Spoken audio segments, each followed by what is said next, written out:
My husband and I worked night shifts. Our neighbor offered to walk our dog in the mornings. We trusted her. Until one day, the dog was gone. She said he ran off. I was devastated. Posted flyers. Called shelters. Weeks later, I saw a post online, a family welcoming a rescue into their home. It was him. He'd been adopted out. Through a shelter my neighbor volunteered at. When I confronted her, she said, he needed a better life. You were just tired all the time. When my husband and I started working night shifts at the hospital in Boulder, Colorado, everything else in life took a back seat. He was in the ER. I was in surgery. Night after night, we dealt with trauma, blood, people screaming, families crying. It was exhausting in a way that coffee and energy drinks couldn't fix. Some mornings, I didn't even remember driving home. The only bright spot waiting for us was Max, our golden retriever. Max was more than just a dog. He was our family. Our kid. Our emotional support without the paperwork. Max would be at the door every morning when we stumbled in, tail wagging so hard it thudded against the wall. Eyes sparkling, leash clamped in his mouth like, come on, let's go. We tried. God, we tried to keep up with his needs. We took turns walking him when we could, but some days, it wasn't enough. I hated seeing the disappointment in his eyes when I said, not today, buddy. Then there was Marla. She lived next door. Mid-40s, single, worked part-time at a local shelter. Always gardening, always waving when we dragged ourselves to the car. She seemed harmless. Sweet, even.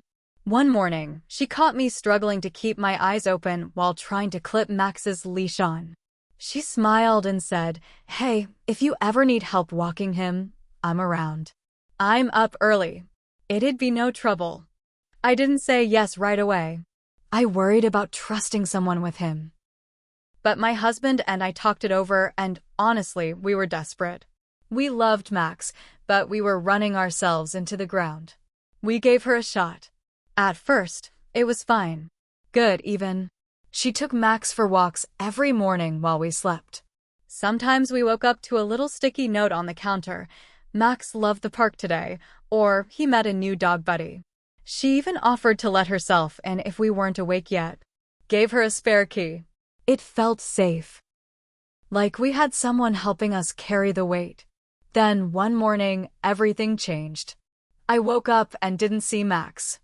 I figured he was still with Marla. Hours passed. I texted her. No answer. Then she called. Her voice was all shaky.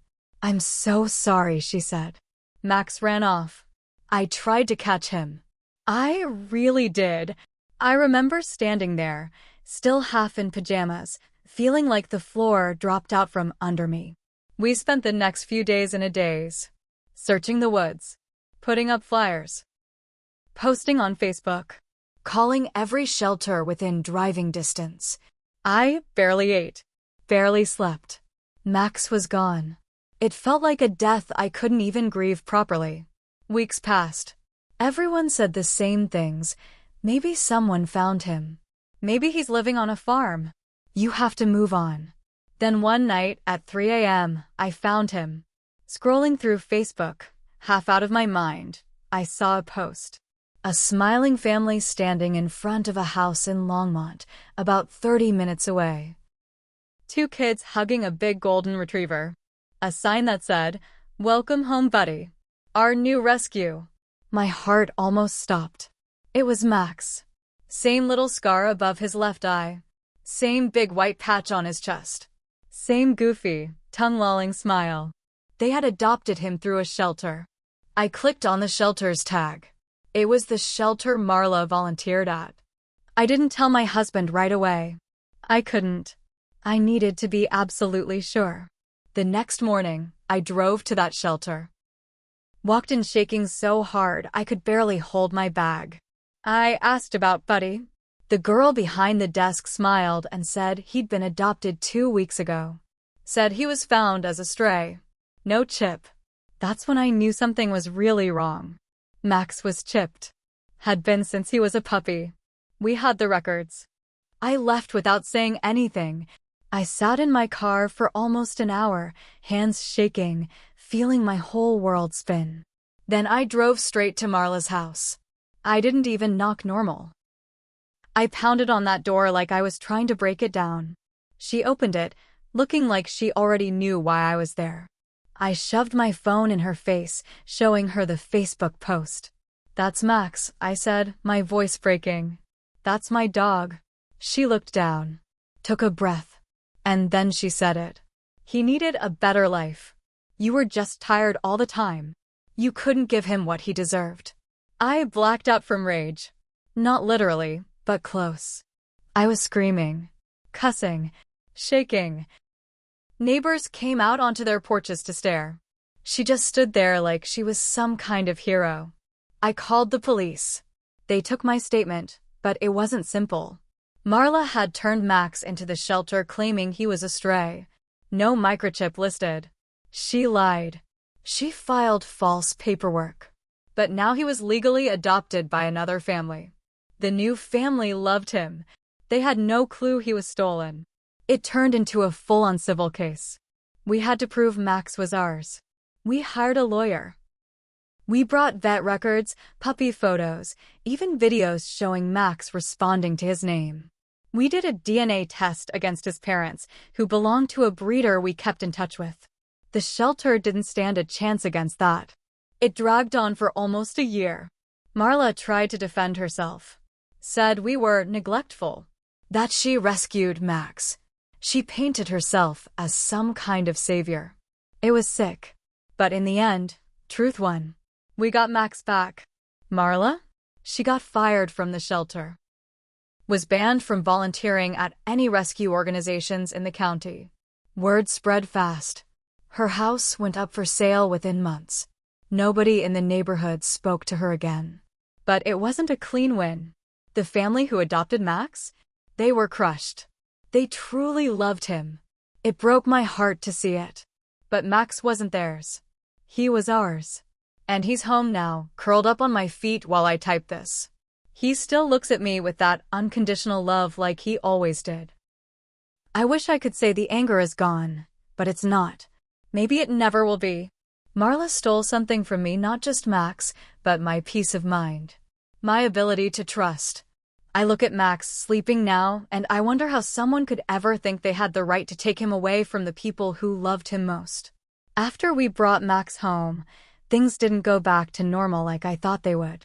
At first, Max seemed fine, wagging his tail, following us around like he used to. But there were little things that were different. He flinched when we raised our hands too fast, like he thought he was going to get hit. He barked at the front door every time it creaked, something he had never done before. He even hesitated when we called him, like he wasn't sure if it was safe. It broke my heart. I knew Max hadn't been mistreated by the family. They seemed like good people. But the betrayal of being taken away, dropped at a shelter, then handed to strangers. It must have confused the hell out of him. We called a trainer who specialized in trauma. She told us Max was showing signs of anxiety and attachment issues. It made me sick to think about what he must have gone through in those missing months. And then there was Marla. Even after everything, the lawsuit, the public shame, she didn't just disappear. I'd see her sometimes, sitting in her car at the end of the street, parked with the engine running, staring at our house. It started happening at night, mostly. I'd be sitting on the couch, the living room lights off, and I'd see the headlights flash across the window, then shut off. At first, I thought maybe I was imagining it. But it kept happening. One night, my husband went out to confront her. She peeled away before he could reach the car. We reported it to the police, but they said there wasn't much they could do unless she actually stepped onto our property. I started sleeping with a bat next to the bed. I started jumping at every little noise. Max did too. It felt like she was still trying to punish us for winning. Like she couldn't stand the idea that we got him back. Then one morning, we woke up to find our mailbox smashed. No note. No sign of who did it. We installed cameras the same day. 2 nights later, we caught her on video. Marla, In her stupid green jacket she wore everywhere, creeping up to our front steps with a hammer in her hand. She smashed one of the porch lights, then ran back to her car. That was enough for the cops this time. They arrested her for vandalism and trespassing. She got probation and a restraining order. She wasn't allowed within 300 feet of us or our house. But even with that in place, the damage was done. I wasn't the same person anymore. Neither was Max. My husband suggested we move, start fresh somewhere new. But I refused. I wasn't going to let her run us out of our home. I wasn't going to let her steal anything else from me. We stayed. We repaired the mailbox, fixed the porch light, put up more cameras, got a big security system with alarms and motion lights. But the fear never fully left. And the worst part? Marla wasn't done. She found a way to hurt us one last time, a way we never saw coming. It started with a letter. One that showed up on our doorstep one rainy morning, long after the restraining order was in place. No return address. Just a plain white envelope. Inside was a picture. A picture of Max back when he was with the other family. Happy. Playing in a big backyard. Kids hugging him. His tongue lolling out. On the back, scrawled in ugly, angry handwriting, "He was happier without you." I don't remember dropping to the floor, but I did. I don't remember my husband grabbing the letter from my hands, cursing under his breath. All I remember is the deep, gut-wrenching feeling that no matter how much we fought, no matter how much we won, there were pieces of this we would never get back. She had poisoned it. She had poisoned everything. After that letter, I thought we'd hit rock bottom. But I was wrong. About a month after we got the letter, the shelter Marla had worked at posted something online that made my blood run cold. They posted a public apology. Apparently, after Marla got banned, they did a full internal review. They found out she hadn't just lied about Max. She had been doing it for months, maybe longer. At least 5 other dogs had been stolen from homes around Boulder. Dogs that were never strays at all. Dogs that Marla had decided weren't being cared for properly. She would find a way to walk them, pet sit them, help the owners, and then lose them. Always while she was volunteering. And the shelter had no clue. They just trusted the paperwork she filled out. When the police reopened their investigation into her, they found even worse things. Emails between Marla and people she knew.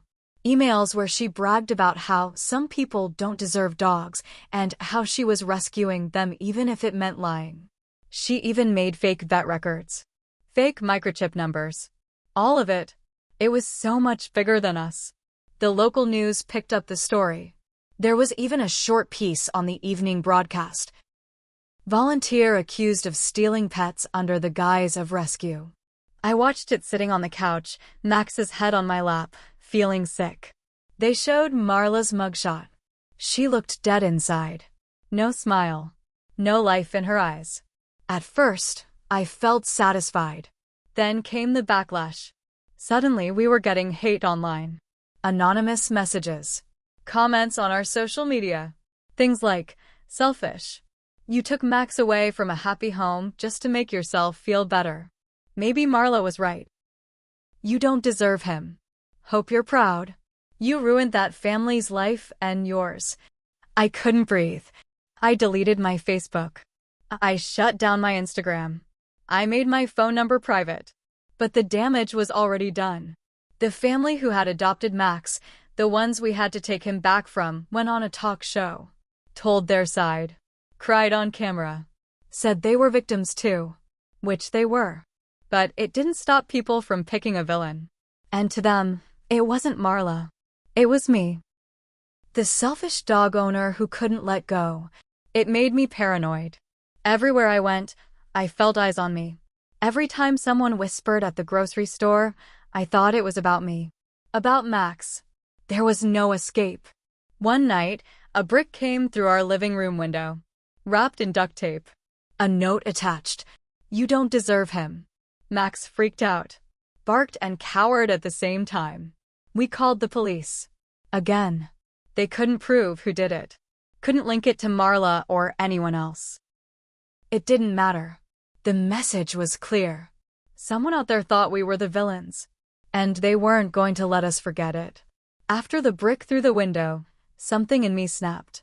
For months, I had been playing defense, hiding, shutting down my life, letting the fear eat me alive. But I realized something. They could only hurt me if I let them. They could only win if I stayed quiet. I wasn't going to stay quiet anymore. I went to the police again, this time with a different angle. We pressed hard for the full investigation records from Marla's case, dug deep into public records, talked to the other families whose dogs she had stolen, got them to talk on record. And then I did the one thing everyone told me not to do. I told my side. I contacted a local reporter, one who had a reputation for being fair, not sensational. I told them everything. From the day Max went missing, to finding him online, to Marla's lies, to the harassment, the threats, the brick through the window. I showed them the evidence, the court documents, the shelter apology, the restraining order, even the video footage of Marla smashing our porch light. And they ran the story. Front page of the Boulder Daily Camera. The truth behind the dog theft scandal. Victims speak out. For the first time, the full story came out. Marla wasn't some misunderstood hero.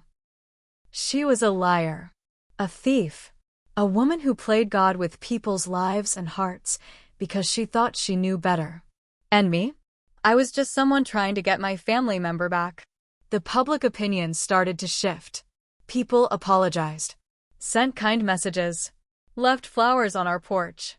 The family who had adopted Max even reached out privately. They apologized, too. Said they had been blinded by their own grief. Said they were sorry for the interviews, the show, the ugly posts. It didn't fix everything. Some damage can't be undone. But it helped. Max started to heal, too. Little by little, he stopped flinching. He started sleeping through the night again. He started bringing me his leash in the mornings, just like he used to, ready for a walk. It wasn't perfect, but it was better. As for Marla, karma didn't miss her. With the full investigation made public, she was charged with multiple counts of fraud and theft. Not just for Max, but for every dog she stole. She lost everything. Her job, her house, her friends. She couldn't even volunteer at a shelter again. She had to leave the state, packed up her life, and disappeared. Some said she moved to a small town in New Mexico, living alone in a trailer. I don't care. Let her rot. She made her choices. But here's the truth no one tells you about revenge. It doesn't fix everything. I got my dog back. I got my truth back. But I didn't get back the simple trust one used to have. I didn't get back the carefree walks, the easy smiles. Some scars don't show on your skin. They live in your heart. And they stay there. Max is sleeping beside me right now as I write this. His paw twitches like he's chasing something in a dream. I lean down and whisper in his ear, "You're home, buddy. You're home for good." And maybe, just maybe, that's enough.